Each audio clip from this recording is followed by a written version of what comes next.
Hello दोस्तों, स्वागत है आपका हमारे YouTube channel target exam only में। आज की क्लास में हम सी टेट में ईवीएस का प्रैक्टिस नंबर 7 को करेंगे। इससे पहले मैंने आपको प्रैक्टिस सेट 6 तक करा दिए हैं। अगर आपने मेरी क्लास नहीं देखी है तो आप हमारे YouTube channel target exam only पर जाकर वहाँ सभी क्लासेस पढ़ी हैं, आप क्लासेस को देख सकते हैं। इस क्लास की मुख्य बात यह है कि इसमें आपके 2014 से लेकर 2024 तक के सभी पीवाईक्यू क्वेश्चन इसमें कवर कराए जा रहे हैं और आपके इस क्लास से 30 नंबर पक्के हो जाएंगे। ठीक है, 30 नंबर पक्के हो जाएंगे और इसमें आपकी क्वेश्चन की संख्या भी कितनी है? 30 है। इसमें मैं आपको डेली 30 क्वेश्चंस कराती हूँ। अगर आप चैनल पर नए हैं तो चैनल को सब्सक्राइब जरूर कर लें और बेल आइकन को प्रेस कर लें, जिससे आपको हमारी क्लासेस के टाइम टू टाइम नोटिफिकेशन मिल सके। अब हम क्लास को शुरू करते हैं बिना देर किए हुए। क्वेश्चन नंबर 1 क्या है? क्वेश्चन नंबर 1 है, पौधों के लिए किए जाने वाले नीचे दिए गए कार्यों पर विचार कीजिए। पौधों पर किए जाने वाले नीचे दिए गए कार्यों पर विचार कीजिए। इनमें से कौन सा ऑप्शन गलत है? इसमें से हमें बताना है कि यहाँ पर हमारे पौधों के बारे में उनके कार्य दिए गए हैं और इसमें से हमें ये बताना है कि कौन सा इसमें जड़ों का कार्य नहीं है, यानी कि गलत हो जाएगा। कौन सा गलत है? तो ऑप्शन नंबर 1 क्या है? ऑप्शन नंबर 1 है पौधों को सहारा देना। ऑप्शन बी है ह्यूमरस प्रदान करना। ऑप्शन सी है भोजन संचित या भंडारण करना। ऑप्शन डी क्या है? पानी और खनिजों को अवशोषित करना। तो इसका सही आंसर क्या हो जाएगा? क्वेश्चन नंबर 1 का सही आंसर क्या हो जाएगा? तो क्वेश्चन नंबर 1 का सही आंसर हो जाएगा, बताइए इसका सही आंसर क्या हो जाएगा? तो क्वेश्चन नंबर 1 का सही आंसर हो जाएगा ऑप्शन नंबर बी, ह्यूमरस प्रदान करता है। क्या करता है? ह्यूमरस प्रदान करता है। ऑप्शन बी करेक्ट हो जाएगा। अगला क्वेश्चन देखते हैं। क्वेश्चन नंबर 2 क्या है? क्वेश्चन नंबर 2 है, निम्नलिखित में से कौन सा एक भारत का संघ शासित प्रदेश नहीं है? निम्नलिखित में से कौन सा एक संघ शासित प्रदेश नहीं है? तो इसको जानने से पहले सबसे पहले हम ये जान लेते हैं कि हमारे भारत देश में कितने राज्य हैं, कितने राज्य हैं और कितने केंद्र शासित प्रदेश हैं, ये आपको पता होना चाहिए। ठीक है, और ये क्वेश्चन भी आपको जी के जीएस का है, तो ये सभी को पता होगा, ये क्वेश्चन सभी को पता होगा। ठीक है, केंद्र शासित प्रदेश है तो हमारे भारत देश में 28 राज्य हैं और 8 केंद्र शासित प्रदेश हैं। कितने? 28 राज्य हैं और 8 केंद्र शासित प्रदेश हैं, जिसमें से हम केंद्र शासित प्रदेश को देख लेते हैं कि इनके नाम क्या क्या हैं, उसके बाद इस क्वेश्चन को हम करेंगे। ठीक है, तो हमारे देश में केंद्र शासित प्रदेशों की संख्या है 8। कितनी है? ठीक है, केंद्र शासित प्रदेशों की संख्या कितनी है? 8 है। इनके नाम देख लेते हैं। तो पहला है अंडमान निकोबार। ठीक है, अंडमान निकोबार।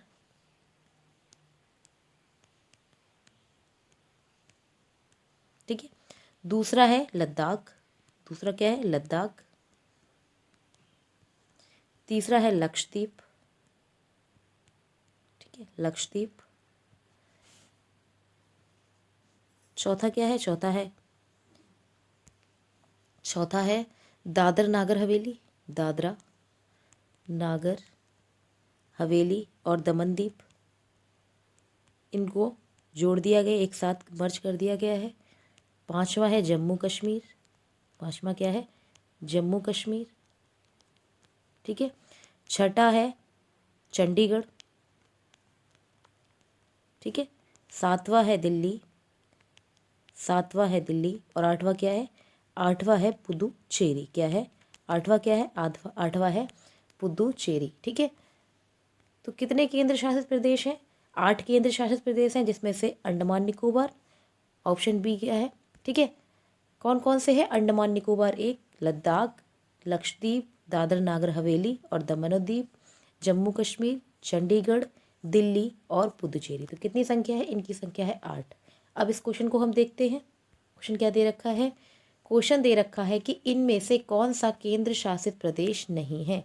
इनमें से कौन सा केंद्र शासित प्रदेश नहीं है? तो हमें इसका सही आंसर बताना है कि कौन सा इसमें केंद्र शासित प्रदेश नहीं है। तो इसको हटा देते हैं।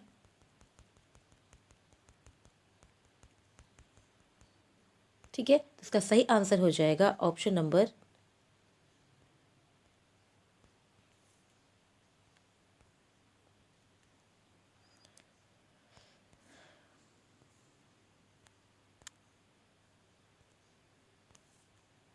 तो इसका सही आंसर हो जाएगा ऑप्शन नंबर ए, मणिपुर। मणिपुर क्या है, एक राज्य है, जबकि क्वेश्चन में पूछा गया है कि कौन सा केंद्र शासित प्रदेश नहीं है। ठीक है, नेक्स्ट क्वेश्चन देखते हैं। क्वेश्चन नंबर 3 क्या है? क्वेश्चन नंबर 3 है, क्वेश्चन नंबर तीन है, निम्नलिखित में से कौन से कच्चे तेल के उत्पादक हैं? इसमें हमें बताना है कि कौन कौन से राज्य हैं जिसमें कच्चे तेल यानी कि पेट्रोलियम का उत्पादन किया जाता है। इसका सही आंसर बताइए। ऑप्शन नंबर 1 है गुजरात तमिलनाडु, ऑप्शन बी है Bihar Bombay High, option C है बॉम्बे हाई और पश्चिम बंगाल, ऑप्शन डी है असम और उड़ीसा। तो इसका सही आंसर क्या हो जाएगा? क्वेश्चन नंबर 3 का सही आंसर क्या हो जाएगा? कौन सा कच्चे तेल का राज्य है, कौन सा कच्चे तेल का उत्पादक राज्य है? तो इसका सही आंसर हो जाएगा ऑप्शन नंबर ए, गुजरात और तमिलनाडु। क्या हो जाएगा? ऑप्शन नंबर ए करेक्ट हो जाएगा। नेक्स्ट क्वेश्चन देखते हैं। क्वेश्चन नंबर 4 क्या है? क्वेश्चन नंबर 4 है, निम्नलिखित में से पक्षियों का वह हमारी तुलना में 4 गुना अधिक योग्य होते हैं। समूह चुनिए, हमें इसमें से समूह बताना है ऑप्शन में से जिसका प्रत्येक सदस्य दूर की वस्तुओं को स्पष्ट रूप से देख सकता है। तो इस क्वेश्चन में हमें बताना है कि उन पक्षियों का नाम बताइए जो अन्य पक्षियों की तुलना में 4 गुना अधिक दूर की वस्तुओं को देख सकते हैं। तो पहला ऑप्शन है कौवा चील बुलबुल, ऑप्शन बी है बाज चील गिद्ध, ऑप्शन सी है फाख्ता कौवा और मोर, ऑप्शन डी क्या है? बाज कबूतर और तोता। तो इसका सही आंसर क्या हो जाएगा? कौन कौन से वो पक्षी होते हैं जो सामान्य पक्षियों की तुलना में 4 गुना अधिक दूर का देख सकते हैं? तो इसका करेक्ट आंसर हो जाएगा ऑप्शन नंबर बी, बाज चील और गिद्ध। बाज और चील गिद्ध अन्य पक्षियों की तुलना में 4 गुना अधिक दूरी की वस्तुओं को देख सकते हैं। ठीक है, तो ऑप्शन बी करेक्ट हो जाएगा। अगला क्वेश्चन देखते हैं। क्वेश्चन नंबर 5 क्या है? क्वेश्चन नंबर 5 है, पोचमपल्ली भारत के दक्षिण राज्य का एक कस्बा है। पोचमपल्ली भारत के दक्षिणी भाग का एक भारत के दक्षिणी राज्य का एक कस्बा है जो सुंदरता से डिजाइन की गई चमकदार रंगों की पोचमपल्ली साड़ियों और विशेष प्रकार की बुनाई, जिसे हम पोचमपल्ली भी कहते हैं, के लिए प्रसिद्ध है। यह कस्बा अब किस राज्य में स्थित है? यह कस्बा अब किस राज्य में स्थित है? इसका सही आंसर बताइए। पोचमपल्ली जिसकी साड़ियाँ बहुत प्रसिद्ध हैं, चमकीली होती हैं, ठीक है, सुंदरता में बनाई जाती हैं और दक्षिण राज्य के कस्बे में पाई जाती हैं। तो वह कौन सा दक्षिणी राज्य है जहाँ पोचमपल्ली की साड़ियाँ पाई जाती हैं? ठीक है, तो ऑप्शन ए है तेलंगाना, ऑप्शन बी है तमिलनाडु, ऑप्शन सी है कर्नाटक, ऑप्शन डी क्या है? केरला। तो इसका सही आंसर क्या हो जाए कि पोचमपल्ली भारत के दक्षिणी राज्य का एक कस्बा है जो सुंदरता से डिज़ाइन की गई चमकदार रंगों की पोचमपल्ली साड़ियाँ, विशेष प्रकार की बुनाई, जिसे हम क्या कहते हैं? जिसे पोचमपल्ली ही कहा जाता है, ये कहाँ पाई जाती हैं? तो ये पाई जाती हैं तेलंगाना में। तेलंगाना में पोचमपल्ली साड़ियों का क्या किया जाता है? निर्माण किया जाता है। और इन साड़ियों को क्या कहते हैं? इन साड़ियों के कारण ही तेलंगाना को सिल्क सिटी कहते हैं। तेलंगाना को क्या कहते हैं? तेलंगाना को कहते हैं सिल्क सिटी। क्या कहते हैं? सिल्क सिटी कहा जाता है, क्योंकि यहाँ पर देश के सबसे उच्चतम गुणवत्ता के रेशम की साड़ियों का निर्माण किया जाता है। ये कैसी साड़ियाँ होती हैं? ये रेशम की साड़ियाँ होती हैं। कैसी होती हैं? रेशम की साड़ियाँ होती हैं। ठीक है, नेक्स्ट क्वेश्चन देखते हैं। क्वेश्चन नंबर 6 क्या है? क्वेश्चन नंबर 6 है, निम्नलिखित में से खाद्य पदार्थों के उस समूह को चुनिए जिसके प्रत्येक सदस्य में लौह तत्व प्रचुर मात्रा में विद्यमान होता है। ये क्वेश्चन हमने पिछले प्रैक्टिस सेट में भी किया था, इससे पहले के प्रैक्टिस सेट में ये क्वेश्चन आया हुआ है। तो आप देख सकते हैं इन प्रैक्टिस सेट के माध्यम से कि कितने क्वेश्चन किस प्रकार से रिपीट हो रहे हैं। तो इसी के माध्यम से आप प्रीवियस ईयर क्वेश्चन तो जरूर कर लें, क्योंकि वो आपको रिपीट मिलते ही हैं। लगभग 60% पेपर आपको प्रीवियस ईयर ही देखने को मिलता है। ठीक है, अदर 40% मान सकते हैं कि अलग से आ जाए, लेकिन 60% तो आप पक्का कीजिए। इसीलिए आप प्रीवियस ईयर क्वेश्चन को जरूर देखिए, जिससे आपको आइडिया लग जाए क्वेश्चन कहाँ से बनते हैं और किस प्रकार से आते हैं। ठीक है, अपने क्वेश्चन पे आते हैं। तो क्वेश्चन हमारा क्या है, निम्नलिखित में से खाद्य पदार्थों के उस समूह को चुनिए जिसमें लौह तत्व प्रचुर मात्रा में होता है। इसका सही आंसर क्या होगा, आंसर बताइए। कल भी मैंने एक क्वेश्चन कराया है, इस क्वेश्चन का सही आंसर क्या हो जाएगा। तो इस क्वेश्चन का सही आंसर हो जाएगा आंवला, पालक और गुड़। ऑप्शन डी करेक्ट हो जाएगा। अगला क्वेश्चन देखते हैं। क्वेश्चन नंबर 7 क्या है। क्वेश्चन नंबर 7 है, निम्नलिखित में से किसने मटर के पौधों के साथ प्रयोग किए और यह पाया कि मटर के पौधों में कुछ ऐसे लक्षण होते हैं जो जोड़ियों यानी कि पेयर्स में पाए जाते हैं, जैसे कि चिकना, खुरदरा, लंबा बौना, पीला हरा। तो इस प्रकार से गुण पाए जाते हैं। तो यह प्रयोग किसने किया था मटर के पौधे पर, आनुवांशिकता का प्रयोग किसका, मटर के पौधे पर आनुवांशिकता का प्रयोग किसने किया था। ये आपको पता होगा, जो साइंस के स्टूडेंट हैं उनको पता होगा कि मटर के पौधे पर प्रयोग किस वैज्ञानिक ने किया था। ऑप्शन ए है जॉर्ज मेस्ट्रल, ऑप्शन बी है doctor M S Swaminathan, option C है चार्ल्स डार्विन, ऑप्शन डी क्या है ग्रेगर जॉन मेंडल। इसका सही आंसर क्या हो, नंबर 7 का सही आंसर क्या हो जाएगा कि वह कौन सा वैज्ञानिक है जिसने मटर के पौधों पर क्या किया था, प्रयोग किया था आनुवांशिकता का, और फिर ये पाया था कि जो इनके लक्षण हैं वो जोड़ों में पाए जाते हैं, चिकने खुरदरे, लंबे बौने और पीले और हरे के रूप में पाए जाते हैं। तो इसका सही आंसर हो जाएगा ऑप्शन नंबर डी। क्या हो जाएगा, ऑप्शन नंबर डी करेक्ट हो जाए, ऑप्शन नंबर डी करेक्ट हो जाएगा, ग्रेगर जॉहन मेंडल। ठीक है, नेक्स्ट क्वेश्चन देखते हैं। क्वेश्चन नंबर 8 क्या है। क्वेश्चन नंबर 8 है, नीचे दिए गए किस राज्य के ग्रामीण के लोग, किस राज्य के ग्रामीण लोग अपने ढालू छत वाले लकड़ी के मकान, मजबूत बांस के खंभे पर धरती से 3 से 3.5 मीटर की ऊंचाई पर बनाते हैं। तो वह कौन सा राज्य है जहां पर इस प्रकार के घर बनाए जाते हैं। इस क्वेश्चन को भी हमने 2-3 बार कर चुके हैं प्रैक्टिस सेट में। तो इसका आंसर आप लोग खुद बताएं। ऑप्शन ए है असम, ऑप्शन बी है उड़ीसा, ऑप्शन सी है राजस्थान और ऑप्शन डी क्या है लद्दाख।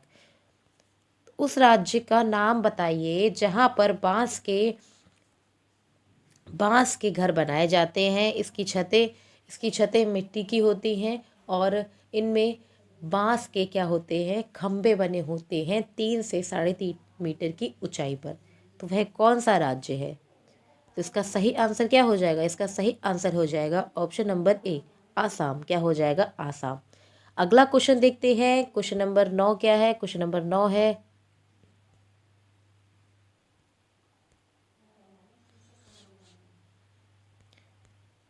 क्वेश्चन नंबर 9 है, भारत के मानचित्र में दिल्ली की स्थिति के सापेक्ष गांधीनगर यानी कि गुजरात की राजधानी और पटना यानी कि बिहार की राजधानी की दिशाएं क्रमशः हैं। तो इसको हम मैप के थ्रू समझते हैं, उसके बाद हम इस क्वेश्चन पे आते हैं। ठीक है, तो ये हमारा हो गया भारत का मैप, क्या हो गया भारत का नक्शा, जिसमें से नई दिल्ली हमारा कहाँ पे है, जिसमें से नई दिल्ली कुछ इस प्रकार से यहाँ पर स्थित है, जिसमें से नई दिल्ली कहाँ पे है, ये हो गया नई दिल्ली। ठीक है, ये हो गया नई दिल्ली। ठीक है, तो हमें नई दिल्ली के सापेक्ष क्या क्या बताना है, बिहार की स्थिति और गांधीनगर गुजरात की स्थिति को बताना है। ठीक है, अगर आपको मैप पढ़ने से पहले हमें डायरेक्शन भी पता होना चाहिए। तो डायरेक्शन क्या है, ठीक है, डायरेक्शन भी पता होना चाहिए। तो ये हमारी डायरेक्शन हो गई, ये पूर्व हो गया, ये पश्चिम हो गया, ये उत्तर हो गया और ये दक्षिण हो गया। इसी प्रकार से ये उत्तर पूर्व, दक्षिण पूर्व, दक्षिण पश्चिम और दक्षिण उत्तर होगा। ठीक है, तो इसके थ्रू हम समझ मैप को अब हम क्या करते हैं, दिल्ली के ऊपर बना लेते हैं, जिससे हमें अपना आंसर बताने में आसानी होगी। ठीक है, इसी मैप को हम क्या करते हैं, इसके ऊपर दिल्ली के ऊपर बना लेते हैं। देखो इस प्रकार से ये हमारा दिल्ली हो गया। ठीक है, ये एक डायरेक्शन हमारा ये हो गया और एक डायरेक्शन हमारा क्या हो गया, ये हो गया। ठीक है,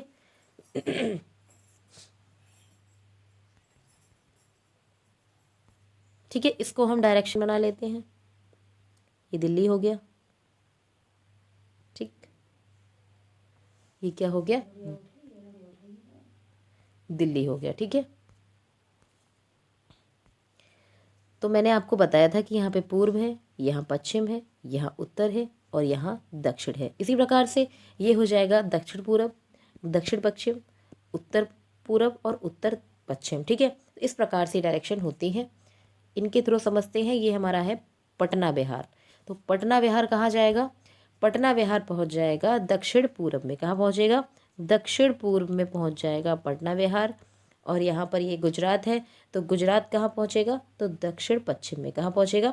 दक्षिण पश्चिम में क्या पहुँच जाएगा? गुजरात पहुँच जाएगा। ठीक है, तो इसके थ्रू आपको समझ में अच्छे से आ गया होगा। और यहाँ से आपको क्वेश्चन देखने को मिलता ही है, हर प्रैक्टिस सेट में ये क्वेश्चन आया हुआ है, इसीलिए आप मैप को बहुत अच्छे से रीड कर लें। बहुत ज़रूरी है कि उसमें कोई भी डायरेक्शन को पूछा जा सकता है और आपको उसका रिप्लाई करना होगा, तो इसीलिए आप मैप को ज़रूर अच्छे से सीख लें। ठीक है, तो हम क्वेश्चन पे चलते हैं। तो हमारा क्वेश्चन क्या था? हमारा क्वेश्चन था कि भारत के मानचित्र में दिल्ली की स्थिति के सापेक्ष गांधीनगर यानी कि गुजरात और पटना बिहार की राजधानी की दिशा में बतानी है। तो इसका करेक्ट आंसर क्या हो जाएगा? इसका करेक्ट आंसर हो जाएगा option number D. Option number D, दक्षिण पश्चिम। दिल्ली के दक्षिण पश्चिम में गांधीनगर स्थित है, जबकि दिल्ली के दक्षिण पूर्व में बिहार यानी कि पटना, बिहार की राजधानी पटना स्थित है। ऑप्शन नंबर डी करेक्ट हो जाएगा।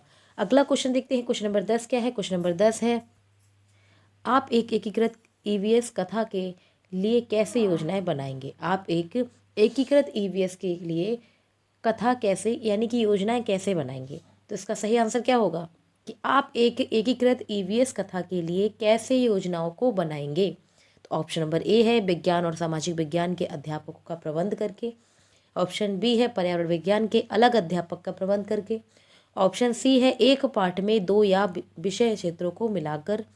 ऑप्शन डी है अलग योजनाओं में सभी विषयों को अलग करेंगे। इसका सही आंसर क्या होगा कि एक एकीकृत ईवीएस कथा के लिए कैसे पाठ्य योजना को तैयार किया जाएगा? तो इसका सही आंसर क्या होगा? इसका सही आंसर हो जाएगा ऑप्शन नंबर सी, एक पाठ में 2 या विषय को मिलाकर क्या करेंगे, क्या करना है इसमें, एक पाठ में 2 या 2 से अधिक विषयों को मिला लेंगे और उसके थ्रू क्या करेंगे, हम ईवीएस की योजना यानी कि प्लान्स को बनाएंगे। तो option D, option C correct हो जाएगा। अगला क्वेश्चन देखते हैं। क्वेश्चन नंबर 12 क्या है? अगला क्वेश्चन देखते हैं। क्वेश्चन नंबर 11 क्या है? क्वेश्चन नंबर 11 है, निम्नलिखित में से कौन सा एनसीएफ 2005 के अनुसार ईवीएस पाठ्यक्रम है? तो इसका सही आंसर बताइए। मैंने आपको पिछली क्लास में ईवीएस के विषय वस्तु बताए थे कि कितने विषय में बांटा गया है एनसीएफ 2005 के अनुसार। एनसीएफ 2005 के अनुसार ईवीएस को 6 विषय में बांटा गया है। कितने विषय में बांटा गया है? 6 विषय में बांटा गया है, जिसमें से जिनके हम नाम भी देख लेते हैं, जिनके हम नाम भी देख लेते हैं। ठीक है, तो कौन कौन से नाम हैं?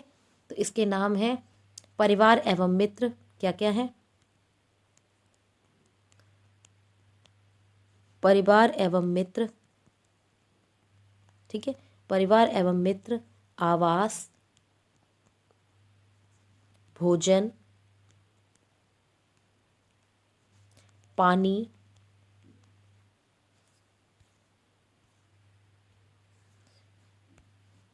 ठीक है, भोजन, पानी, यात्रा।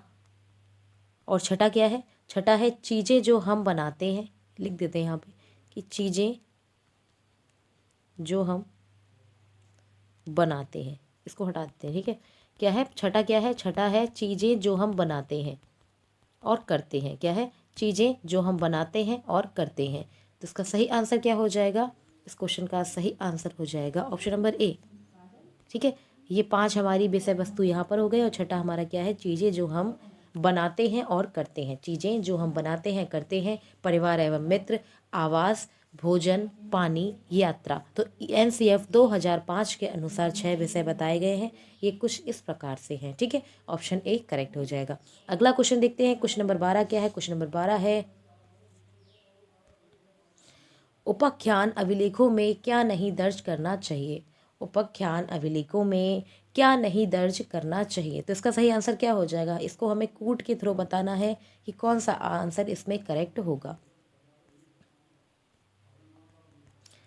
तो ऑप्शन नंबर ए है मुख्य रूप से समस्याग्रस्त स्थितियों की पहचान करना। ऑप्शन बी है निर्णय कथनी को लिखना। ऑप्शन सी क्या है मजबूतियों और कमजोरियों की पहचान करना।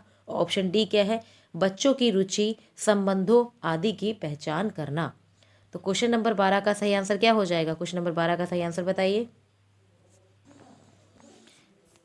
बताइए क्वेश्चन नंबर 12 का सही आंसर क्या होगा? तो क्वेश्चन नंबर 12 का सही आंसर हो जाएगा ऑप्शन ए बी सी। क्या होगा? ए बी सी यानी कि ऑप्शन नंबर 1 मुख्य रूप से समस्याग्रस्त स्थितियों की पहचान करना, निर्णय वाली कथनी को लिखना। और ऑप्शन सी क्या है मजबूतियों और कमजोरियों की पहचान करना। ठीक है, इसका सही आंसर हो जाएगा ऑप्शन नंबर ए। क्या हो जाएगा? ऑप्शन नंबर ए करेक्ट हो जाएगा। ठीक है,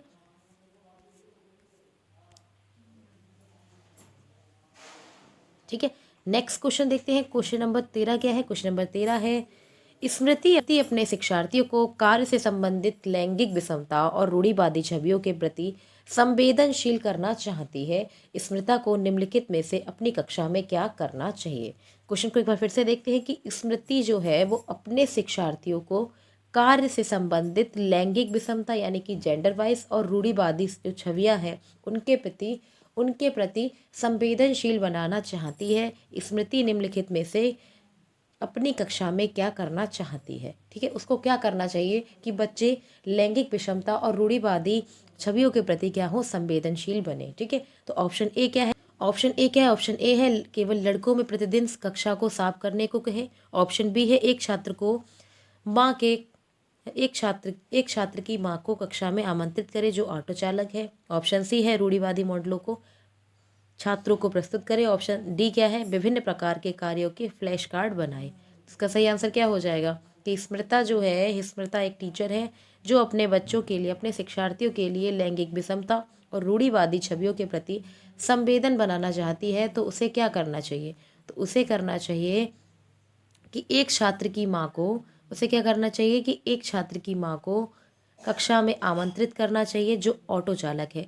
इससे ये प्रदर्शित होगा कि केवल पुरुष ही ऑटो ऑटो नहीं चला सकते, स्त्रियां भी वो कार्य कर सकती हैं। जो कार्य पुरुष कर सकते हैं वो कार्य स्त्रियां भी कर सकती हैं। ठीक है, तो इससे क्या होगा वो बच्चों में लैंगिक विषमता और रूढ़िवादी छवियों के प्रति संवेदनशील बना सकेगी। ठीक है, नेक्स्ट तो इसका सही आंसर हो जाएगा option number B. Next question देखते हैं। क्वेश्चन नंबर 14 क्या है? क्वेश्चन नंबर 14 है पुनीत ने अपनी कक्षा 5 के शिक्षार्थियों को मानव शरीर की एक रूपरेखा दी और उन्हें भोजन के विषय पढ़ाने से पहले पाचन तंत्र को बनाने के लिए कहा। पुनीत क्या चाहता है? क्वेश्चन को एक बार फिर से देखते हैं कि पुनीत अपनी कक्षा 5 के शिक्षार्थियों को मानव शरीर की रूपरेखा के बारे में पढ़ाना चाहता है। वह क्या करता है? बच्चों से कहता है कि भोजन के विषय में पढ़ाने से पहले करता है कि बच्चों पाचन तंत्र बनाने कहता है कि पाचन तंत्र बना के लाइए। तो वो क्या चाहता है कि बच्चे क्या सीखें इसके थ्रू कि पहले पाचन तंत्र बना लें उसके बाद उसके विषय में पढ़ें। तो इसका सही आंसर क्या होगा? ऑप्शन नंबर ए है अच्छे ड्राइंग कौशलों वाले शिक्षार्थियों की पहचान करना। ऑप्शन बी है पाचन की प्रक्रिया पर शिक्षार्थियों का मूल्यांकन करना। ऑप्शन सी है परीक्षण करना कि शिक्षार्थी नामांकित आरेख बना सकते हैं। ऑप्शन डी है पाचन से संबंधित शिक्षार्थियों के विचारों को प्राप्त करना। इसका सही आंसर क्या हो जाएगा? इसका सही आंसर हो जाएगा ऑप्शन नंबर डी कि वह चाहता है पुनीत चाहता है कि बच्चे क्या करें पाचन तंत्र के बारे में पुनीत ये चाहता है कि बच्चे पाचन तंत्र को बनाएं और पाचन तंत्र से संबंधित उन्हीं विषयों पर क्या करें बच्चे विचारों को प्राप्त करें और पूछें। ठीक है, तो इसका सही आंसर क्या हो जाएगा कि पाचन से संबंधित शिक्षार्थियों के विचारों को प्राप्त करना। ऑप्शन डी करेक्ट हो जाएगा। अगला क्वेश्चन देखते हैं। क्वेश्चन नंबर 15 क्या है? क्वेश्चन नंबर 15 है निम्नलिखित में से क्या रचनात्मक आकलन के संबंध में सही नहीं है? निम्नलिखित में से क्या रचनात्मक आकलन के संबंध में सही नहीं है? तो ऑप्शन ए क्या है इसको छात्रों की प्रगति की निगरानी करनी चाहिए। ऑप्शन बी है बच्चों के सीखने को कोई भी जानकारी रचनात्मक आकलन में मदद करती है। ऑप्शन सी है रिपोर्ट कार्ड के लिए प्रति तिमाही में इसकी सूचना दी जानी है। ऑप्शन डी है अधिगम की सुदृढ़ करने के लिए यह अध्यापक को समय पर कार्यवाही करने में मदद करता है। तो इसका सही आंसर क्या हो जाएगा? क्वेश्चन को फिर से देखते हैं कि निम्नलिखित में से रचनात्मक आकलन के संबंध में कौन सा सही नहीं है। क्वेश्चन को देखिए कि कौन सा सही नहीं है, तो हमें ये बताना है कि इसमें कौन सा ऑप्शन सही नहीं है। तो इसका सही आंसर हो जाएगा ऑप्शन नंबर सी क्या हो जाएगा?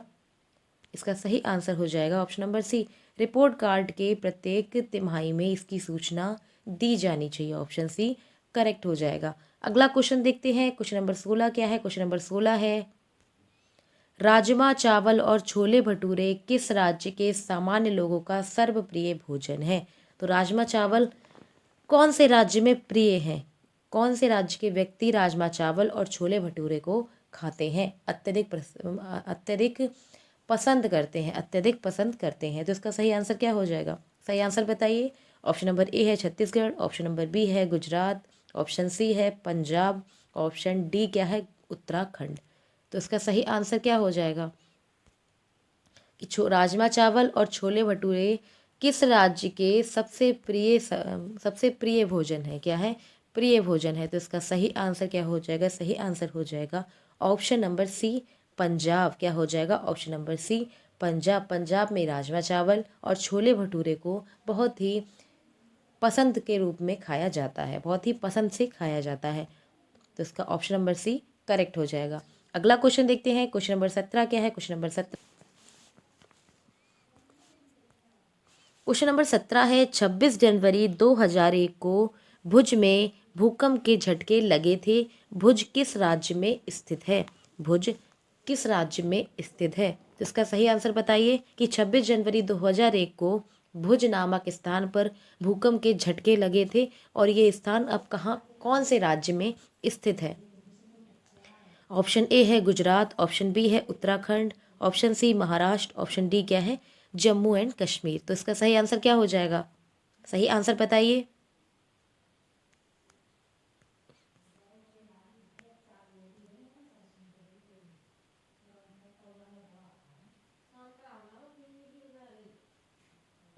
तो इसका सही आंसर हो जाएगा ऑप्शन नंबर ए गुजरात। गुजरात के भुज नामक स्थान पर भूकंप के झटके लगे थे जो 26 जनवरी 2001 को लगे थे। ठीक है, तो ऑप्शन नंबर एक करेक्ट हो जाएगा। अगला क्वेश्चन देखते हैं। क्वेश्चन नंबर 18 क्या है? क्वेश्चन नंबर 18 है, नीचे दिए गए किस राज्य के गांवों में अधिकांश घर मजबूत बांस के खंभों पर धरती से लगे 3 से 3.5 मीटर ऊंचे बनाए जाते हैं? इन घरों की छतें, ढालू और फर्श दीवारें लकड़ी की बनी होती हैं। इस क्वेश्चन को हमने आगे भी देखा था। तो इसका सही आंसर क्या हो जाएगा? तो इसका सही आंसर हो जाएगा असम। क्या हो जाएगा? Assam. Option number C correct हो जाएगा। अगला क्वेश्चन देखते हैं। क्वेश्चन नंबर 19 क्या है? क्वेश्चन नंबर 19 है, नीचे दिए गए किस शहर एक क्वेश्चन नंबर 19 है, नीचे दिए गए किस एक शहर में केवल एक प्रकार के खजूर के ही वृक्ष दिखाई देते हैं? तो वह स्थान कौन सा है? इसका सही आंसर बताइए। क्वेश्चन नंबर 19 का सही आंसर बताइए। ऑप्शन नंबर ए है कांदाहार, ऑप्शन बी है कराची, ऑप्शन सी है बर्लिन, ऑप्शन डी क्या है? Abu Dhabi. तो इसका सही आंसर क्या हो जाएगा? सही आंसर बताइए। क्वेश्चन नंबर 19 का सही आंसर बताइए। दिए गए एक शहर में केवल एक प्रकार के ही खजूर के वृक्ष पाए जाते हैं। तो इसका सही आंसर क्या हो जाएगा? इसका सही आंसर हो जाएगा option number D Abu Dhabi. क्या हो जाएगा? Option number D Abu Dhabi में केवल एक प्रकार के खजूर के वृक्ष ही पाए जाते हैं। तो ऑप्शन डी करेक्ट हो जाएगा। अगला क्वेश्चन देखते हैं। क्वेश्चन नंबर 20 क्या है? क्वेश्चन नंबर 20 है,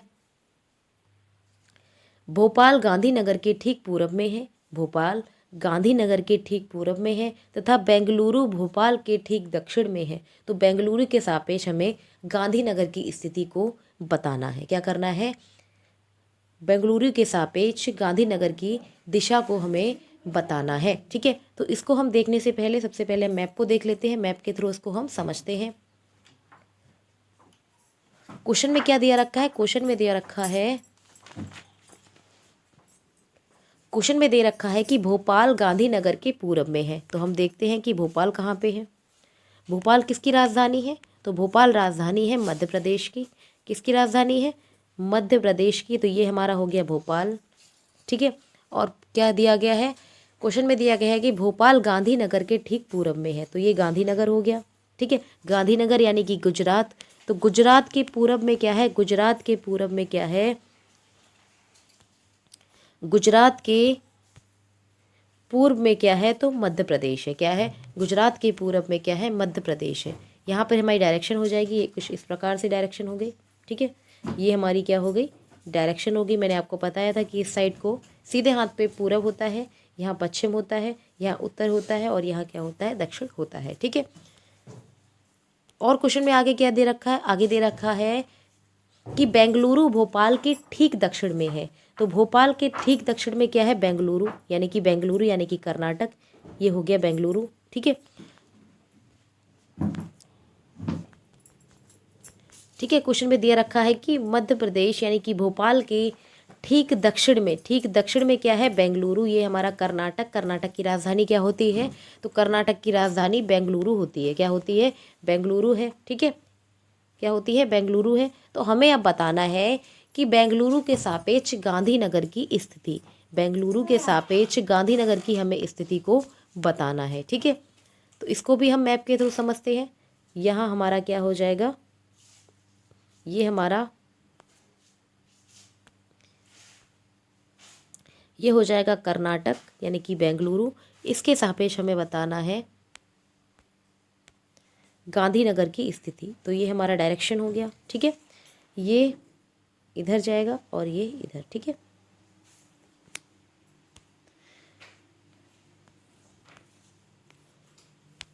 ये हो गया पूर्व, पश्चिम, उत्तर और नीचे हो गया दक्षिण।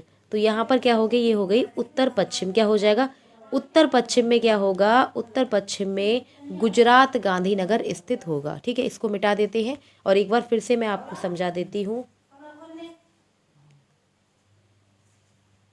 ठीक है, तो क्वेश्चन में कहा गया है कि बेंगलुरु यानी कि कर्नाटक की राजधानी बेंगलुरु के सापेक्ष हमें बताना है गुजरात की स्थिति। तो क्या होगी, ये होगी उत्तर पश्चिम। क्या होगी, उत्तर पश्चिम में, बेंगलुरु के उत्तर पश्चिम में गुजरात की राजधानी गांधीनगर स्थित है। ठीक है, अब हम अपने क्वेश्चन पे पहुंच जाते हैं। क्वेश्चन हमारा क्या है कि भोपाल गांधीनगर के ठीक पूर्व में है तथा बेंगलुरु भोपाल के ठीक दक्षिण में है। तो बेंगलुरु के सापेक्ष गांधीनगर की स्थिति को हमें बताना है।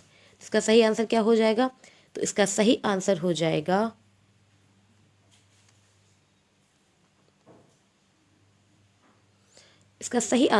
ऑप्शन नंबर सी, उत्तर पश्चिम। क्या हो जाएगा, उत्तर पश्चिम। ऑप्शन नंबर सी करेक्ट हो जाएगा। अगला क्वेश्चन देखते हैं। क्वेश्चन नंबर 21 क्या है, क्वेश्चन नंबर 21 है पीतल ब्रॉन्ज के विषय में निम्नलिखित में से कौन सा कथन सही है। पीतल ब्रॉन्ज के विषय में कौन सा कथन सही है। तो इसका सही आंसर क्या होगा, सही आंसर बताइए। तो क्वेश्चन नंबर 21 का सही आंसर बताइए कि यह एक तत्व है या फिर यह एक यौगिक है। ऑप्शन सी है यह कॉपर और जस्ता का मिश्रण है। ऑप्शन डी है यह कॉपर और टिन का समांगी मिश्रण है। इसका सही आंसर क्या हो जाएगा कि पीतल यानी कि ब्रॉन्ज का सही विकल्प बताइए कि कौन सा विकल्प इसमें सही होगा, कौन सा विकल्प इसमें सही होगा। इसका सही आंसर क्या होगा, पीतल यानी कि पीतल किससे मिलकर बनती है। पीतल क्या है, पीतल एक मिश्र धातु है। क्या है, पीतल एक मिश्र धातु है।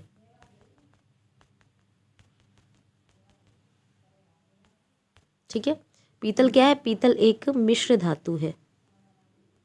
ठीक है, मिश्र धातु है, पीतल एक मिश्र धातु है जो कॉपर और जिंक,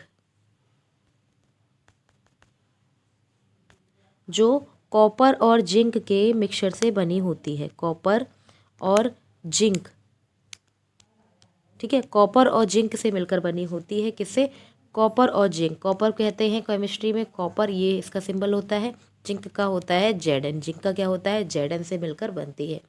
तो इसका सही आंसर क्या हो जाएगा, इसका सही आंसर हो जाएगा ऑप्शन नंबर सी। क्या हो जाएगा, इसका सही आंसर हो जाएगा ऑप्शन नंबर सी। यह कॉपर और जस्ता का मिश्रण होती है। क्या होती है, यह कॉपर और जस्ता यानी कि जिंक का मिश्र धातु होती है। तो ऑप्शन सी करेक्ट हो जाएगा। अगला क्वेश्चन देखते हैं। क्वेश्चन नंबर 22 क्या है, क्वेश्चन नंबर 22 है हमारे देश में एक ऐसा राज्य है जहाँ के लोग नारियल और टेपियोका को अपने घर के आंगन में उगाते हैं और इन दोनों का उपयोग करके अपना स्वादिष्ट भोजन तैयार करते हैं। तो वह राज्य कौन सा है। ये क्वेश्चन भी आपका रिपीट है, इसको मैंने आप इससे पहले वाले प्रैक्टिस सेट्स में कराया है, तो ये क्वेश्चन काफ़ी इंपॉर्टेंट है। तो कि हमारे देश में क्वेश्चन क्या है, क्वेश्चन है हमारे देश में एक ऐसा राज्य है जहाँ के लोग नारियल की करी में टेपियोका को मिलाकर खाते हैं, और इन टेपियोका को हम अपने घर के आंगन में ही उगाते हैं, और इन दोनों का उपयोग करके हम एक स्वादिष्ट भोजन तैयार करते हैं।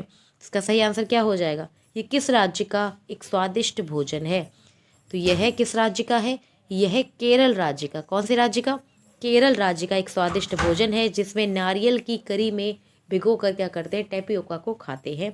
टेपियोका को एक और नाम से भी जानते हैं, टेपियोका को कप्पा भी कहा जाता है। क्या कहा जाता है, कप्पा भी कहा जाता है। ठीक है, तो ऑप्शन इसका बी करेक्ट हो जाएगा। नेक्स्ट क्वेश्चन देखते हैं, क्वेश्चन नंबर 23 क्या है कि चांगपा आदिवासी लोग हैं, चांगपा आदिवासी लोग हैं जो पर्वतों पर रहते हैं। ये बड़े तिकोनी आकृति के टेंटों का प्रयोग करते हैं जो उन्हें अत्यधिक ठंड से बचाने में सहायता प्रदान करता है। इन टेंटों का डिज़ाइन किस प्रकार से होता है। तो क्वेश्चन को एक बार फिर से देखते हैं कि चांगपा आदिवासी लोग हैं जो पर्वतों पर रहते हैं। ये बड़े तिकोनी आकृति के टेंटों का उपयोग रहने के लिए करते हैं जो अत्यधिक ठंड से इनको बचाते हैं। इन टेंटों का डिज़ाइन किस प्रकार से होता है। ऑप्शन ए है 1000 वर्ष पुराना, ऑप्शन बी है 800 वर्ष पुराना, ऑप्शन सी है 100 वर्ष पुराना, और ऑप्शन डी क्या है, अत्यंत आधुनिक। क्या है, अत्यंत आधुनिक। तो इसका सही आंसर क्या हो जाएगा। क्वेश्चन नंबर 23 का सही आंसर बताइए कि चांगपा जनजाति जो होती है वो क्या करती है, टेंटों का निर्माण करती है। तो इसमें कौन सा कथन सही हो जाएगा। तो इसका सही आंसर हो जाएगा ऑप्शन नंबर ए, 1000 वर्ष पुराना, 1000 वर्ष से भी पुराना चांगपा के लोग क्या होता है। चांगपा जनजाति कहाँ रहती है, क्वेश्चन पूछा जा सकता है कि चांगपा जनजाति कहाँ रहती है। तो चांगपा जनजाति लद्दाख में रहती है। कहाँ रहती है, लद्दाख क्षेत्र के ये आदिवासी लोग होते हैं जो तिब्बती मूल का बंजारा नामक समुदाय होते हैं। कहाँ के होते हैं, तिब्बती मूल का क्या होते हैं, तिब्बती मूल का बंजारा समुदाय होते हैं। क्या होते हैं, बंजारा समुदाय होते हैं। क्या होते हैं, बंजारा समुदाय होते हैं जो लद्दाख क्षेत्र के चांगपा क्षेत्र में रहते हैं। ये पर्वतों पर रहते हैं तथा इनके रहने के लिए क्या करते हैं, तिकोनी आकृति के टेंटों का ये प्रयोग करते हैं जो अत्यधिक ठंड से रक्षा करते हैं। अब ये क्वेश्चन पूछा जा सकता है कि इन टेंटों को क्या कहा जाता है। तो ये टेंट जो बनाए जाते हैं, इन टेंटों को क्या कहा जाता है। तो इन टेंटों को कहा जाता है रेवो। क्या कहा जाता है, इन टेंटों को कहा जाता है रेवो। क्या कहा जाता है, रेवो कहा जाता है। ठीक है, तो इन टेंटों को रेवो कहा जाता है। ठीक है, तो इन टेंटों का डिज़ाइन लगभग 1000 वर्ष से भी पुराना होता है। ठीक है, तो इसका सही आंसर क्या हो जाएगा, इसका सही आंसर हो जाएगा ऑप्शन नंबर ए करेक्ट हो जाएगा। ठीक है, अगला क्वेश्चन देखते हैं। क्वेश्चन नंबर 24 क्या है, क्वेश्चन नंबर 24 है हमारे देश में राज्यों की संख्या है। हमारे देश में राज्यों की संख्या, अभी मैंने आपको आगे बताया कि हमारे भारत देश में राज्य कितने हैं, राज्यों की संख्या है 28। राज्यों की संख्या कितनी है, 28 है। और केंद्र शासित प्रदेशों की संख्या कितनी है, तो केंद्र शासित प्रदेशों की संख्या है 8।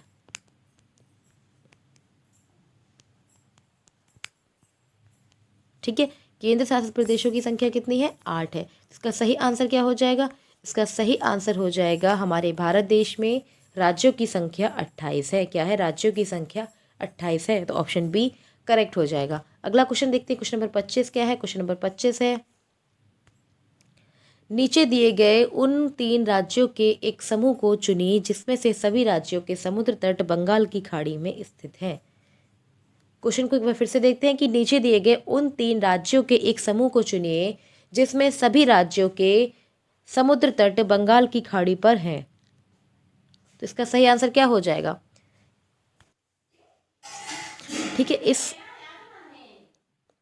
ठीक ठीक है, इस क्वेश्चन को हम मैप के थ्रू समझते हैं।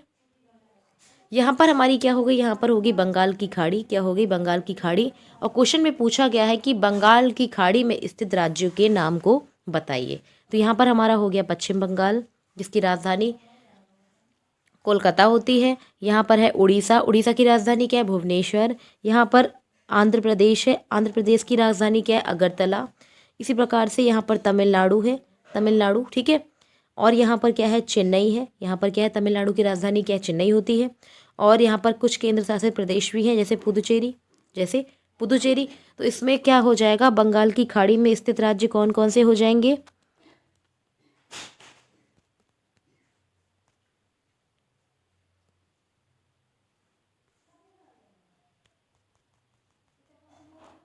ठीक है, तो इसमें बंगाल की खाड़ी में स्थित राज्य कौन कौन से हो जाएंगे। तो इसमें बंगाल की खाड़ी में स्थित राज्य कौन कौन से हो जाएंगे।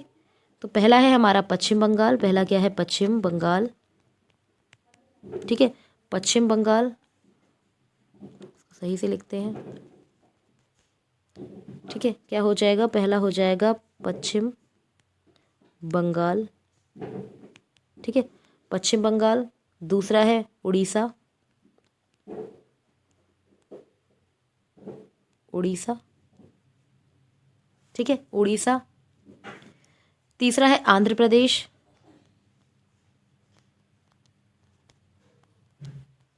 ठीक है, तीसरा है आंध्र प्रदेश।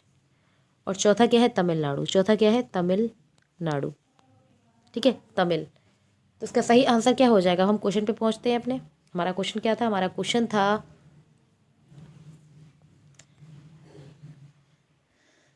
था नीचे दिए गए उन 3 राज्यों के नाम एक समूह में बताइए।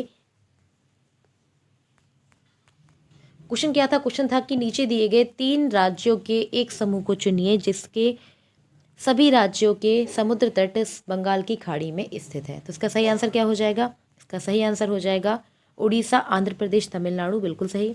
उड़ीसा, तमिलनाडु, केरल, गलत। केरल कहाँ है, अरब की खाड़ी में, ठीक है, अरब सागर में है। इसी प्रकार से तेलंगाना भी नहीं है, महाराष्ट्र तो है ही नहीं, तेलंगाना है, ठीक है, केरल भी नहीं है। इसका करेक्ट आंसर क्या हो जाएगा, इसका करेक्ट आंसर हो जाएगा क्वेश्चन नंबर 25 का करेक्ट आंसर क्या हो जाएगा। तो क्वेश्चन नंबर 25 का करेक्ट आंसर हो जाएगा option number A, Orissa, Andhra Pradesh और Tamil Nadu. Option number A correct हो जाएगा। अगला क्वेश्चन देखते हैं, क्वेश्चन नंबर 26 क्या है। क्वेश्चन नंबर 26 है,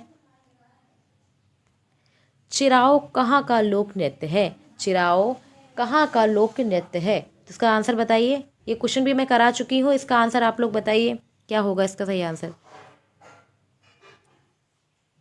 क्वेश्चन नंबर 26 का सही आंसर क्या होगा। इस क्वेश्चन का सही आंसर हो जाएगा ऑप्शन नंबर डी, चिराओ कहाँ का नृत्य है, मिजोरम का नृत्य है। चिराओ कहाँ का नृत्य है, मिजोरम का एक लोक नृत्य है। तो ऑप्शन डी करेक्ट हो जाएगा। अगला क्वेश्चन देखते हैं, क्वेश्चन नंबर 27 क्या है। क्वेश्चन नंबर 27 है, हमारे देश में एक ऐसा क्षेत्र है जो ऊंचा, सूखा और समतल है और ठंडे रेगिस्तान के नाम से भी जाना जाता है। यहाँ वर्षों तक बहुत ही कम, यहाँ वर्षा बहुत ही कम होती है। यहाँ बर्फ से ढके पर्वत और सूखे ठंडे सपाट मैदान है। यह क्षेत्र कहाँ का भाग हो सकता है, जम्मू कश्मीर का, हिमाचल प्रदेश का, लेह लद्दाख का या फिर मेघालय का। तो इसका सही आंसर क्या होगा। क्वेश्चन को एक बार फिर से देखते हैं, क्वेश्चन को एक बार फिर से देखते हैं कि हमारे देश में एक ऐसा क्षेत्र है जहाँ पर ऊंचा है, जो ऊंचा है, सूखा है, समतल है, ठंडा रेगिस्तान है के नाम से भी जाना जाता है। और यहाँ पर वर्षा जो है बहुत कम होती है और यहाँ बर्फ़ के ढके हुए पर्वत और सूखे सपाट मैदान होते हैं। तो ये राज्य कहाँ का है, तो यह राज्य जो है वो कहाँ का है, लेह लद्दाख का है। कहाँ का है, लेह लद्दाख का है। तो ऑप्शन नंबर सी करेक्ट हो जाएगा। अगला क्वेश्चन देखते हैं, क्वेश्चन नंबर 28 क्या है। क्वेश्चन नंबर 28 है, प्राथमिक स्तर पर पर्यावरण अध्ययन की प्रकृति है। प्राथमिक स्तर पर पर्यावरण अध्ययन की प्रकृति किस प्रकार की है, अनुपूरक है, एकल विषय है या फिर पाठ्यपुस्तक आधारित है या फिर एकीकृत है। तो इसका सही आंसर क्या होगा। क्वेश्चन नंबर 28 का सही आंसर बताइए कि प्राथमिक स्तर पर पर्यावरण अध्ययन की प्रकृति किस प्रकार की होती है। प्राथमिक स्तर पे पर्यावरण की जो प्रकृति होती है वह पाठ्य पुस्तक आधारित होती है। वह कैसी होती है, वह वह पाठ्य पुस्तक आधारित होती है, तो ऑप्शन सी करेक्ट हो जाएगा। अगला क्वेश्चन देखते हैं। क्वेश्चन नंबर 29 क्या है? क्वेश्चन नंबर 29 है, नीचे दिए गए कथनों में कौन सी ईवीएस सीखने के लिए राष्ट्रीय पाठ्यचर्या रूपरेखा यानी कि एनसीएफ 2005 की सिफारिश है? इस क्वेश्चन में हमें बताना है कि ईवीएस सीखने के लिए राष्ट्रीय पाठ्यचर्या रूपरेखा यानी कि एनसीएफ 2005 के अनुसार कौन कौन सी सिफारिश की गई थी? तो ऑप्शन ए क्या है? सीखने के लिए स्कूल, घर और समुदाय के बीच सुनिश्चित संबंध होना। ऑप्शन बी है रटकर सीखने को हतोत्साहित करना। ऑप्शन सी है किताबी शिक्षा से प्रस्थान। ऑप्शन डी क्या है? स्कूल में बच्चों के जीवन को स्कूल के बाहरी जीवन से जोड़ना चाहिए। इसका सही आंसर क्या हो जाएगा? क्वेश्चन नंबर 29 का सही आंसर क्या होगा? तो इसके करेक्ट आंसर क्या होंगे? इसका करेक्ट आंसर हो जाएगा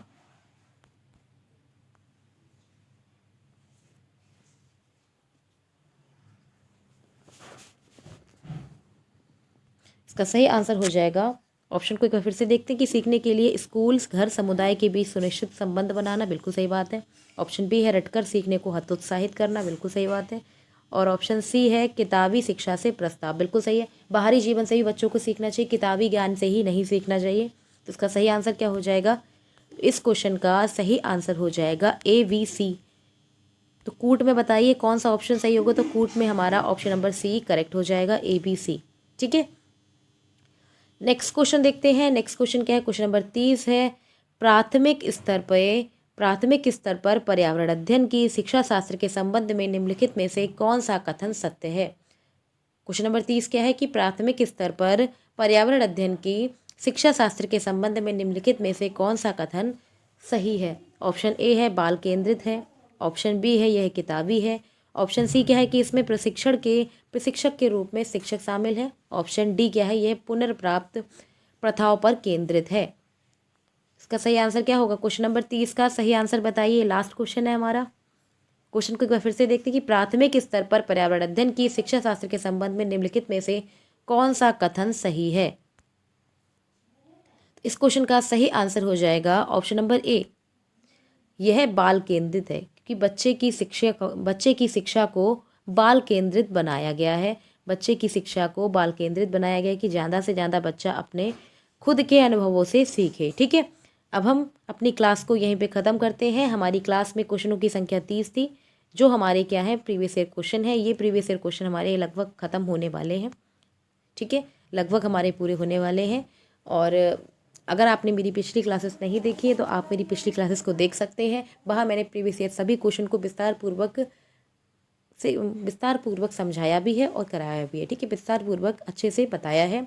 अगर आपने मेरी क्लास नहीं देखी है तो आप हमारे YouTube channel target exam only पर जाकर आप सभी क्लासेस को दे सकते हैं। और आपके एग्ज़ाम के लिए अब बहुत ही कम दिन बचे हैं। आपके एग्ज़ाम के लिए अब